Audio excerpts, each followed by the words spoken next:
what does that mean ba? Yeah. Emotional intelligence. Okay, when you talk of emotional intelligence, it is the person's ability to understand, solve problems, at the same time being mindful of what is really happening around. Because if you don't have this emotional intelligence, the tendency is for you to always feel na there's something wrong and it's always a bad day for you. At the same time, you cannot solve problems and it will be very difficult for you to make decisions. At the same time, your disposition is so bad.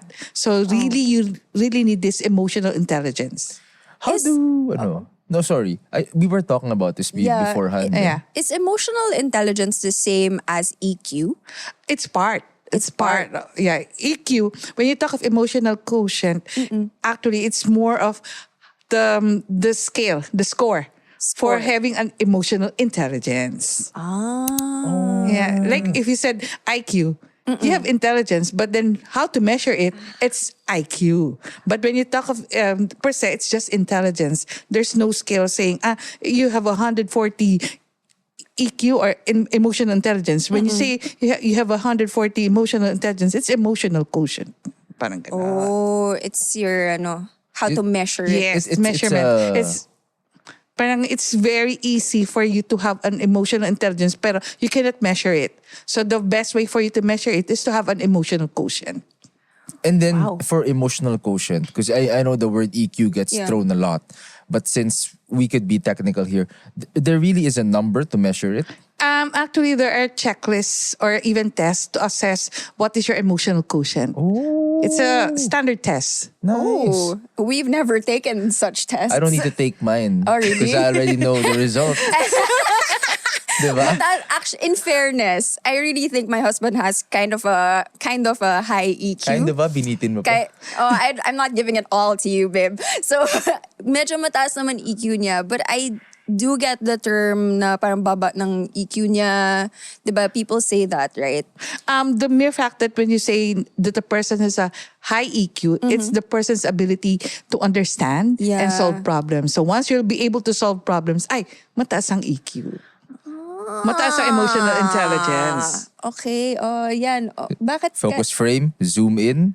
Ay, That's me. sige na nga. That's me. No, so would you say that the emotional intelligence is sort of di ba parang parang for laymen, they can just use it interchangeably. Oh, okay, mataas din yung emotional intelligence. Yes, it's possible. But then, syempre, of course, palaging ang nagagamit is EQ. Pero actually, what is more important is to know if that is emotional intelligence or not. Because they have difficulty in identifying it. Parang sinabi, for me to be able to adjust to a particular situation, mataas na EQ niyan. Hindi. So parang you should be able to know na, ito yung mga checklist. There's a checklist. It involves self-awareness, self-care, acceptance of problems, yung mga ganun, the ability to be able to have a good disposition. How do people get access to this test?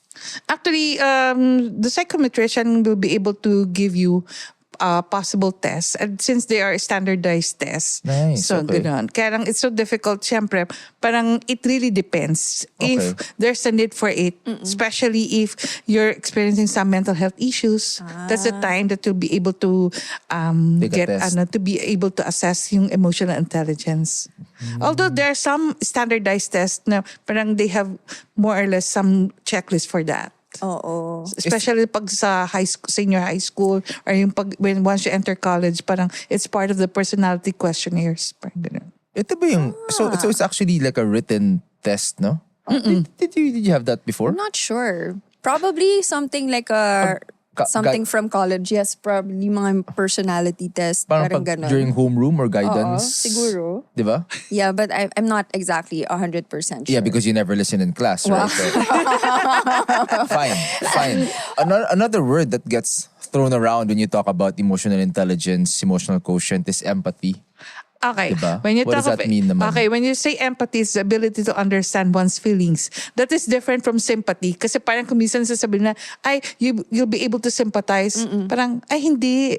But you talk of sympathy, syempre pag sa patay. Oh my gosh. But it's not a laughing matter. But when you talk of empathy, it's the ability to understand the feelings of other people. Okay. How is that related to emotional intelligence? Okay, that's very important because when you have empathy, that's the way you'll be able to more or less help other people. Because probably if a person says a problem to you and then you just listen to it, but you're not understanding what is really going on or the feelings of that particular individual, then you'll not be able to to give possible advice or solutions or opinions regarding the problem. And you don't even have the chance to acknowledge or validate what is really going on with that particular person. Kasi if you don't have that empathy, parang, okay, you're depressed, parang ganun lang. Pero if you have empathy, parang you say, I believe that what is going through right now is parang you're not just really feeling sad about this situation.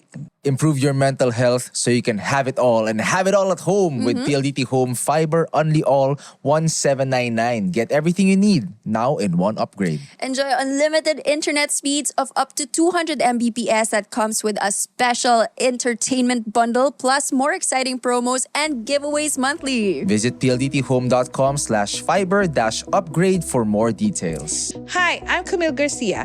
Make sure you like and share this video and don't forget to follow PLDT Home on its social media accounts.